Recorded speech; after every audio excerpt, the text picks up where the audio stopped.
Now you know how to run Python scripts inside PyCharm. Let's take a look at what we have wrote inside this test.py Python file.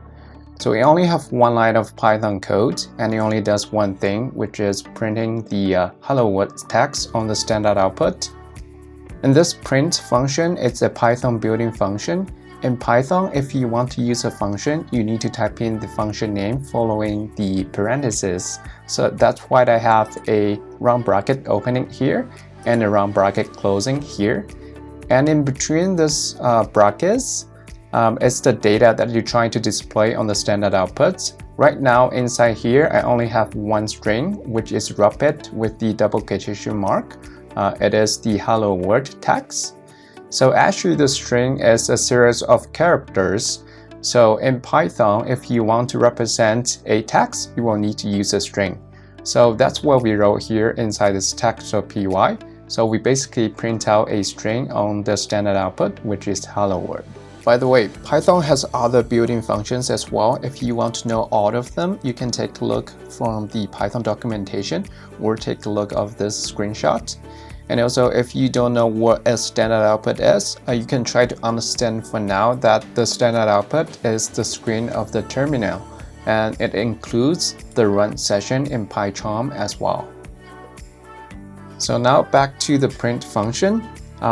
We can also use the print function to print multiple strings at once. For example, we can type in print, and then we can type in the first word hello as the first string, and then type in a comma, and then type in the second word.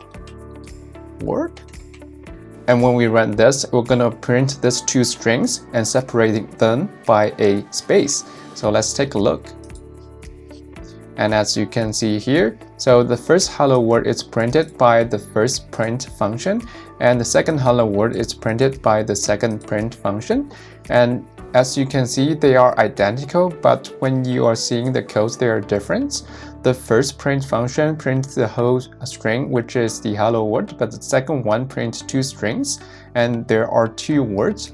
First one is hello, and the second one is word, and these two words is be separated by a space. And that space is the default separator if you print multiple values using print function. And you can also specify a different characters to be the separator when using print in Python, but that's not the topic I want to cover in this video. So for now, you just need to know that print function is able to display a string on a standard output, and it's also able to display multiple strings, which is separated by a space onto the standard output. Then you'll be good. Alright, so I think that's good for this video. I'm gonna see you in next one.